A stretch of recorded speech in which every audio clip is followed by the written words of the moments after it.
ಈ ಒಂದು 8-10 ದಿನದಾಗ ಗೊತ್ತಾಗಿದೆ ಮೇಡಮ್. ಗಂಟಲು ಕ್ಯಾನ್ಸರ್ ಒಳಗಡೆ ಗಂಟಲೊಳಗೆ ಹಿಡಿಯಂಗಿಲ್ಲ. ನಿಧಾನ ಅಂದ್ರೆ ಒಂದು 10ರಿಂದ 20 ಮಿನಿಟ್ ತಗೋತಾರೆ, ಒಂದು ಅರ್ಧ ಗಂಟೆ.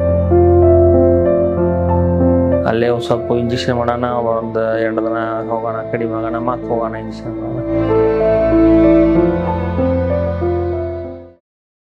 ಶಾಂತಿನಾಥ್, ನಾವು ಬೆಳಗಾಂ ಡಿಸ್ಟ್ರಿಕ್ಟ್ ರಾಯಬಾಗ್ ತಾಲೂಕು ರೀ. ನಮ್ಮ ಅಪ್ಪ ರೀ ತಿಪ್ಪಣ್ಣ. ಈ ಒಂದು 8-10 ದಿನದಾಗ ಗೊತ್ತಾಗಿದೆ ಮೇಡಮ್. ಅದು ಸ್ವಲ್ಪ ಅಲ್ಲೇ ಗಂಟಾಗಿತ್ತಾರಲ್ಲ ಗೋಣಿಗೆ, ಅಲ್ಲೇ ಸ್ವಲ್ಪ ಚಿಕ್ಕ ಡಾಕ್ಟರ್ ಭೇಟಿ ಇದ್ವು. ಅದು 2 ಸಲ ಇಂಜೆಕ್ಷನ್ ಮಾಡಿ ನೋಡ್ರಿ ಅವ್ರು, ಒಂದು 20-25 ದಿನ ಹಿಂದೆ. ಅವ್ರು 2 ಸಲ ಕಡಿಮೆ ಆಗ್ಲಿಲ್ಲ, ಇದು ನಮ್ಮ ಕಡೆ ನಡೆಯಂಗಿಲ್ಲಪ್ಪ, ಹುಬ್ಳಿಗೆ ಹೋಗಿರಿ ಚೆಕ್ ಮಾಡ್ರಿ ಬರ್ರಿ ಅಂತಂದು ಬರೆದು ಕೊಟ್ರು. ಅಲ್ಲಿ ಹೋಗಿ ಅವಾಗ ಗೊತ್ತಾತ್ರಿ. ಮುಂಚೆ ಅಂದ್ರೆ ಕೆಮ್ಮು ಬರ್ತಿತ್ತು, ತೇಕು ಈ ತರ ಬರ್ತಿತ್ರಿ.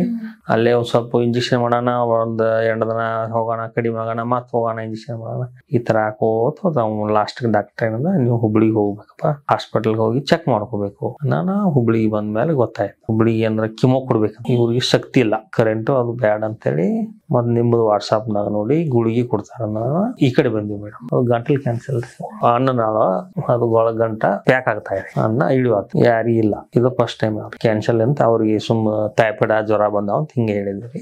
ಊಟ ಮಾಡ್ತಾರ್ರಿ, ನಿಧಾನ ಮಾಡ್ತಾರೆ, ಸ್ವಲ್ಪ ಒಳಗಡೆ ಗಂಟಲೊಳಗೆ ಇಳಿಯಂಗಿಲ್ಲ. ನಿಧಾನ ಅಂದ್ರೆ ಒಂದು 10ರಿಂದ 20 ಮಿನಿಟ್ ತಗೋತಾರೆ, ಒಂದು ಅರ್ಧ ಗಂಟೆ. ಸಾವಕಾಶ ಊಟ ಮಾಡ್ತಾರೆ. ಈಗೊಂದು 6 ತಿಂಗಳು ವರ್ಷ ಆಯ್ತು, ವೀಕ್ ಆಗಿ ಜಾಸ್ತಿ. ಪೈಲ್ ಚಲೋ ಇದ್ರು. ಈಗ ಅಲ್ಲಿ ನಮ್ಮಲ್ಲಿ ಚಿಕ್ಕ ಡಾಕ್ಟರ್ ಇದ್ರಲ್ಲ, ಅವ್ರು ಅಂದ್ರು ಇವ್ರಿಗೆ ಕಿಮೋ ಕೊಟ್ರೆ ತಡೆಯೋದಿಲ್ಲ, ನೋಡಿ ಏನೋ ಒಂದು ಟ್ರಯಲ್ ಮಾಡಿ ನೋಡಿ, ಬೆಂಗಳೂರು ನಿಮ್ದು ವಾಟ್ಸಾಪ್ ದಾಗ ನೋಡಿ ಅವ್ರು ಕಳ್ಸಿರು, ಒಂದ್ಸಲ ನೋಡಿ ತಗೊಂಡ್ ಬರ್ರಿ, ಮತ್ತೆ ಎನರ್ಜಿ ಬರಾಕೈತಿ ಅಂದ್ರ ಒಳ್ಳೇದಾದ್ರೆ ಮತ್ತೆ ಕಂಟಿನ್ಯೂಸ್ ಮಾಡೋದು ಅಂದಾಗ ಇಲ್ಲಿ ಅವ್ರ ಕಳ್ಸನ ಬಂದಿವ್ರಿ. ಅಡ್ಡಾಡ್ತಾರ, ಅವ್ರ ಕೆಲಸ ಅವರೇ ಮಾಡ್ಕೋತಾರ, ಅದೇನು ತೊಂದರೆ ಇಲ್ಲ. ಇನ್ನೊಂದ್ ಸ್ವಲ್ಪ ರಿಪೋರ್ಟ್ ಬ್ಲಡ್ ಟೆಸ್ಟ್ ಕೊಟ್ಟಿರಿ, ನಿಮ್ ಊರಲ್ಲಿ ಚೆಕ್ ಮಾಡಿ ಆಮೇಲೆ ಅದನ್ನ ರಿಪೋರ್ಟ್ ಕಳ್ಸ್ರಿ. ಆಮೇಲೆ ಒಂದ್ ತಿಂಗಳು 20 ಸುಧಾರಿಸ ಮೇಲೆ ಮತ್ತೊಂದು ಸಿಟಿ ಒಂದ್ ಕ್ಯಾನ್ ಬರ್ತಾರೆ, ಅದನ್ನ ಮಾಡ್ಸ್ರಿ, ಸ್ವಲ್ಪ ದುಡ್ಡು ಬೀಳ್ತೈತೆ, ಒಂದ್ ಸ್ವಲ್ಪ ದುಡ್ಡುಗಳು ಹಾಕೋ ಆಮೇಲೆ ಬೇಡ ಅಂತಂದ್ರು. Thank you.